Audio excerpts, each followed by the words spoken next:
পাইছিলোঁ এসপ্তাহৰ ভিতৰতে মিয়া উজনি অসম এৰিব লাগিব বুলি দুজন মানুহক আমি কোৱা দেখিছিলোঁ।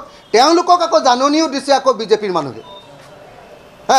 অথচ যি বিজেপি নেতাই ডাইৰেক্টলি ৰাতি মুছলমান মানুহক আক্ৰমণ কৰিছে, মাৰপিট কৰিছে আৰু ভিডিঅ' ভাইৰেল কৰিছে, সেই বিজেপি নেতাক কিন্তু এতিয়ালৈকে গ্ৰেপ্তাৰ কৰা হোৱা নাই। তেওঁলোকক আপুনি অসমৰ ৰজা নহয়, আপুনি যি মন যায় তাকে কৰি থাকিব নোৱাৰে। ইয়াত আপুনি হিন্দু মুছলমানৰ মাজত কাজিয়া লগাই থাকিব, এই কথাটো আমি কেতিয়াও মানি নলওঁ। আপুনি অসমত গৃহমন্ত্ৰী হৈ সাম্প্ৰদায়িক সংঘাত কৰিব, সাম্প্ৰদায়িক সংঘৰ্ষ লগাব, এইটো আমি মানি নলওঁ। আপোনাৰ চেলা চামুণ্ডাই মানুহক মাৰিব আৰু মৰাৰ পাছত আপোনালোকে সেইটো হিন্দু মুছলমানৰ যুঁজত পৰিণত কৰি দিব, এইটো আমি মানি নলওঁ। এই বুলি কোৱাৰ কাৰণে মোক সংসদৰ পৰা বিধানসভাৰ পৰা বাহিৰ কৰি দিছে। মই কৈছিলোঁ যে আপুনি গৃহমন্ত্ৰী হিচাপে ব্যৰ্থ হৈছে, আপুনি পদত্যাগ কৰক। আপুনি গৃহমন্ত্ৰী হিচাপে নিজৰ গৃহযুদ্ধ লগাব খুজিছে, আমাৰ নিজৰ মানুহৰ ভিতৰতে যুদ্ধ লগাব খুজিছে। আপুনি ষড়যন্ত্ৰকাৰী, আপুনি সংবিধান ভংগকাৰী, আপোনাক গ্ৰেপ্তাৰ কৰিব লাগে, আপুনি পদত্যাগ কৰক। এই প্ৰশ্ন মই বিধানসভাত উত্থাপন কৰিছিলোঁ আৰু উত্থাপন কৰাৰ কাৰণে মোক বাহিৰ কৰি দিছে। বিজেপি শাসনকালত ধৰ্ষণ হৈছে, এইটো ৰেজিষ্টাৰ্ড কেছ দেই।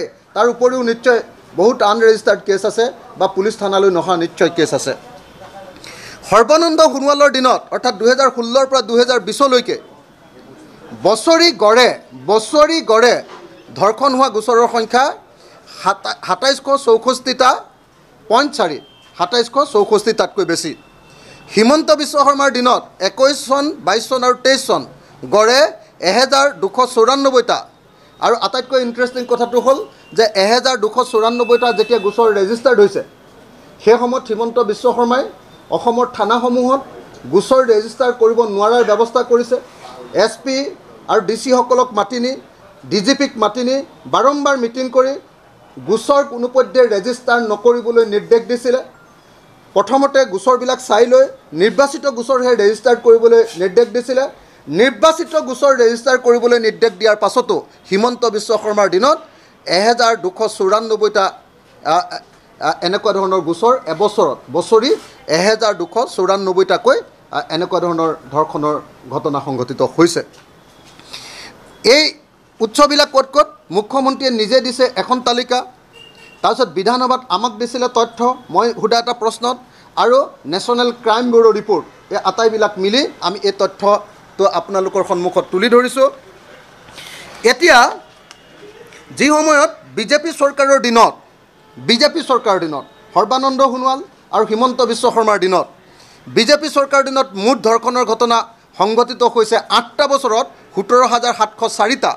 সেই সময়ত 15 বছৰত তৰুণ গগৈ চৰকাৰৰ দিনত ধৰ্ষণৰ গোচৰ ঘটনা ঘটিছিলে 21,828টা। মই আকৌ কৈছোঁ, তৰুণ গগৈ চৰকাৰৰ 15 বছৰীয়া কাৰ্যকালত অসমত ধৰ্ষণৰ ঘটনা সংঘটিত হৈছিলে 21,828টা। আৰু বিজেপি চৰকাৰৰ দিনত মুঠ ধৰ্ষণৰ ঘটনা 8টা বছৰত মই 2023লৈকে ধৰিছোঁ, 8টা বছৰত মুঠ ধৰ্ষণৰ ঘটনা ঘটিছে 17,704টা। বিজেপি চৰকাৰৰ শাসনকালত এবছৰত ধৰ্ষণ হৈছে, বছৰি গড়ে ধৰ্ষণ হৈছে 2,213টাকৈ, আৰু তৰুণ গগৈ চৰকাৰৰ শাসনকালত বছৰি গড়ে ধৰ্ষণ হৈছে 1,455.2টাকৈ। অৰ্থাৎ বিজেপি চৰকাৰৰ শাসনকালত অসমত 2,213টা, বহুত বেছি ধৰ্ষণ হৈছে। তাতকৈ কম হৈছে তৰুণ গগৈ চৰকাৰৰ দিনত 1,455.2টা। এইটো হ'ল তথ্য। হিমন্ত বিশ্ব শৰ্মা চৰকাৰৰ কাৰ্যকালত প্ৰত্যেক দিনাই 3 বছৰৰ তথ্য লোৱাৰ পাছত বিধানসভাত দিয়া মোক প্ৰশ্নৰ উত্তৰত দিয়া, যদি প্ৰশ্নখন লাগে সেই প্ৰশ্নৰ উত্তৰটো মই আপোনালোকক দিও যাব পাৰোঁ। সেই প্ৰশ্নটোৰ উত্তৰত দিয়াত তাত অতি স্পষ্টকৈ লিখা আছে যে যিমানখিনি আছে তাৰ পৰা মই যেতিয়া গড়টো উলিয়াইছোঁ, গড়টো উলিয়াওঁতে দেখুওৱা গৈছে যে হিমন্ত বিশ্ব শৰ্মাৰ শাসনকালত 3.5গৰাকীকৈ মহিলা ধৰ্ষিতা হৈছে। 3.5গৰাকীকৈ মহিলা প্ৰত্যেক দিনাই দেই, দৈনিক গড়ে 3.5গৰাকীকৈ মহিলা ধৰ্ষিতা হৈছে। দৈনিক গড়ে 3.5গৰাকীকৈ মহিলা ধৰ্ষিতা হোৱাৰ পাছত সেইখন ৰাজ্যত কিবা আইন শৃংখলা আছে বুলি ক'ব পাৰিনে? তাকো এই যে 3.5গৰাকীকৈ মহিলা ধৰ্ষিতা হৈছে, 3.5গৰাকীকৈ মহিলা ধৰ্ষিতা হোৱাৰ সময়খিনিত মুখ্যমন্ত্ৰীয়ে কেছবিলাক ৰেজিষ্টাৰ্ড নকৰিবৰ কাৰণে নিৰ্দেশ দি থৈছে।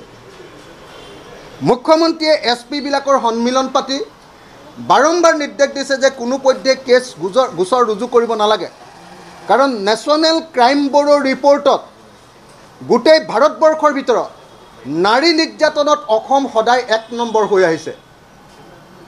নেশ্যনেল ক্ৰাইম ব্যুৰোৰ ৰিপৰ্টত নাৰী নিৰ্যাতনৰ ক্ষেত্ৰত যাতে অসমৰ নাম 1 নম্বৰত নাথাকে, সেইকাৰণে অসমৰ মুখ্যমন্ত্ৰীয়ে অসমত গোচৰ ৰুজু কৰাটো বন্ধ কৰি দিছে। আৰু বন্ধ কৰি দিয়াৰ পাছতো হিমন্ত বিশ্ব শৰ্মাৰ শাসনকালত দৈনিক 3.5 গৰাকী মহিলাক ধৰ্ষণ কৰা হৈছে। এইটোৱে হ'ল এই মুহূৰ্তত আচল তথ্য, এইটোৱে হ'ল এই মুহূৰ্তত আচল ঘটনা। এই কথাখিনি আপোনালোকক মই জনালোঁ।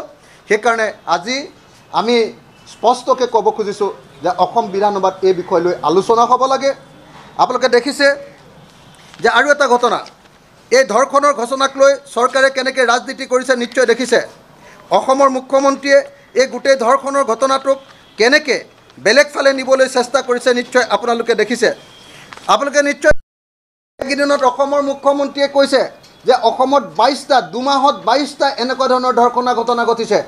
মই যদি আপোনালোকক দি দিওঁ তথ্যকেইটা, এনেকুৱা কি কি এনেকুৱা ধৰ্ষণৰ ঘটনা ঘটিছে আমি জনা ধৰ্ষণৰ ঘটনা ঘটিছে ঢিঙত 22 আগষ্টত তফজ্জুল ইছলাম আৰু আন 2জন সহযোগীয়ে প্ৰথম এইটো আটাইতকৈ ডাঙৰ এতিয়া হুলস্থুল হৈ থকা ধৰ্ষণৰ ঘটনা।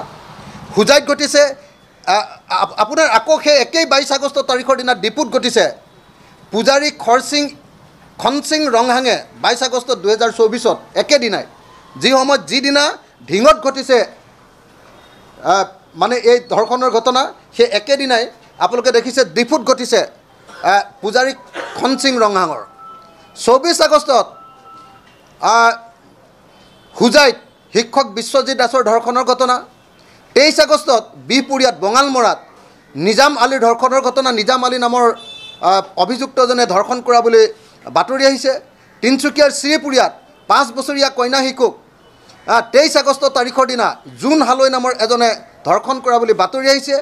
গুৱাহাটীতো সেইদিনাই ৰমেন হালৈ নামৰ এজনে ধৰ্ষণ কৰা বুলি বাতৰি আহিছে। মাজুলীত 24 আগষ্টত বিকাশ দত্ত নামৰ এজনে ধৰ্ষণ কৰা বুলি বাতৰি আহিছে। সেই একেদিনাই আকাশ মুণ্ডা নামৰ এজনে তেজপুৰত ধৰ্ষণ কৰা বুলি বাতৰি আহিছে। তেজপুৰ গুটলুং অঞ্চলত 23 আগষ্ট 2024 মিৰাজ আলী আৰু শ্বাহৰুখ খানে ধৰ্ষণ কৰাৰ বাতৰি আহিছে। মঙলদৈত প্ৰদীপ নাথ নামৰ এজনে ধৰ্ষণ কৰাৰ বাতৰি আহিছে। তিতাবৰত 24 আগষ্ট 2024 তাৰিখে যাদৱ বৰাই নামৰ এজনে বোৱাৰীয়েকক ধৰ্ষণ কৰাৰ বাতৰি আহিছে। মুছলপুৰৰ সৰু মানিকপুৰত 24 আগষ্টত ৰঞ্জিত বড়ো নামৰ এজনে ধৰ্ষণ কৰাৰ বাতৰি আহিছে। লখিমপুৰৰ ফুকনহাটৰ মিলনপুৰ নগৰত 24 আগষ্টত মছজিদত আজান দিয়া মাতাবালীৰ এটা ধৰ্ষণৰ কাণ্ড ঘটোৱা বুলি বাতৰি আহিছে। তামোলপুৰত 20 আগষ্ট 2024 মুস্তাক আলীয়ে ধৰ্ষণ কৰা বুলি বাতৰি আহিছে।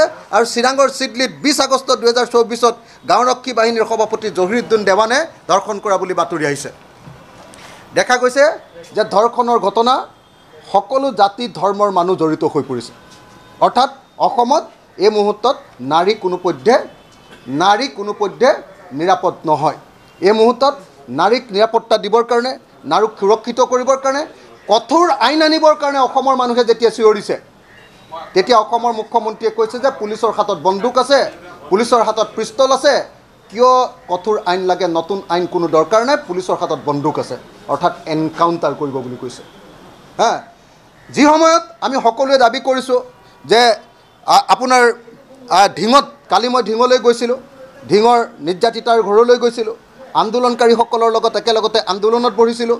যি সময়ত ঢিঙত তফজ্জুল ইছলাম আৰু আন 2 গৰাকী যি অভিযোগকাৰী তেওঁলোকক ফাঁচীৰ দাবী কৰিছে, কোৰ্টত বিচাৰ কৰি ফাঁচীৰ দাবী কৰিছে, সেই সময়ত আমি দেখিবলৈ পাইছোঁ যে চৰকাৰে তেওঁলোকক এতিয়ালৈকে তাৰ 2জন অপৰাধীক এতিয়ালৈকে গ্ৰেপ্তাৰ কৰিব পৰা নাই আৰু ফাঁচী দিবৰ কাৰণে প্ৰয়োজনীয় ব্যৱস্থা গ্ৰহণ কৰা নাই। ফাঁচী দিয়াৰ পৰিৱৰ্তে, বিচাৰ প্ৰক্ৰিয়া চলোৱাৰ পৰিৱৰ্তে ভুৱা এনকাউণ্টাৰৰ ঘটনা সংঘটিত কৰিছে আৰু এই গোটেই ঘটনাটোক লৈ হিন্দু মুছলমানৰ ৰাজনীতি কৰিছে। আৰু গোটেই অসমতে হিন্দু মুছলমানৰ ৰাজনীতি কৰি, ধৰ্ষণৰ ঘটনাক হিন্দু মুছলমানৰ ৰাজনীতি কৰি অসমৰ ৰাজনৈতিক পৰিস্থিতি অস্থিৰ কৰি তুলিছে।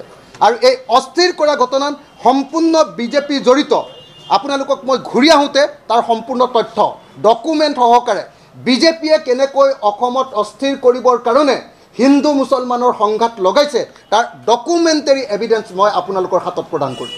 এতিয়া নহয়, ঘূৰি আহোঁতে গোটেই অসমত হিন্দু মুছলমানৰ গোটেই যে মিয়া খেদা আন্দোলন, মুছলিম খেদা আন্দোলন, গোটেই হিন্দু মুছলমানৰ যি গোটেই পৰিৱেশ সৃষ্টি কৰিছে, অসমৰ মানুহে যি সময়ত মূল্যবৃদ্ধিৰ বিৰুদ্ধে প্ৰতিবাদ কৰিছিলে, যি সময়ত স্মাৰ্ট মিটাৰৰ বিৰুদ্ধে প্ৰতিবাদ কৰিছিলে, যি সময়ত অসমৰ দুঃশাসনৰ বিৰুদ্ধে নাৰী নিৰ্যাতনৰ বিৰুদ্ধে প্ৰতিবাদ কৰিছিলে, সেই সময়ত বিজেপিয়ে নিজেই লগ লাগি এইটোক হিন্দু মুছলমানৰ ৰাজনীতিত পৰিণত কৰিবৰ কাৰণে কৰা প্ৰকৃত একদম ডকুমেণ্টাৰী এভিডেন্স মোৰ হাতত আছে। মই আপোনালোকৰ হাতত ঘূৰি আহোঁতে, বিধানসভাৰ পৰা ঘূৰি আহোঁতে মই আপোনালোকৰ সন্মুখত দাঙি ধৰিম। ধন্যবাদ। একদম অতি স্পষ্ট কথা, চৰকাৰ জড়িত নোহোৱাকৈ কেনেকৈ বোন চাইন হ'ব। প্ৰথম কথা, চৰকাৰে নিজেই মুছলমান মিয়া হটাও অভিযান চলাইছে, বিজেপিয়ে নিজেই ইয়াত আগভাগ লৈছে, এইটো কথাও খাটাং। আৰু বিজেপি চৰকাৰে আকৌ মিয়া হটাও অভিযান কৰা দুজন মানুহক আমি কৰা দেখিবলৈ পাইছিলোঁ। এসপ্তাহৰ ভিতৰতে মিয়া উজনি অসম এৰিব লাগিব বুলি দুজন মানুহক আমি কোৱা দেখিছিলোঁ। তেওঁলোকক আকৌ জাননীও দিছে আকৌ বিজেপিৰ মানুহে।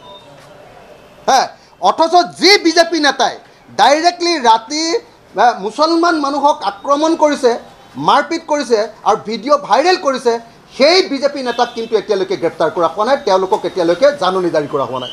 মই তাৰ সম্পূৰ্ণ এভিডেন্স সহকাৰে অলপ পিছত আপোনালোকৰ হাতত প্ৰদান কৰিম।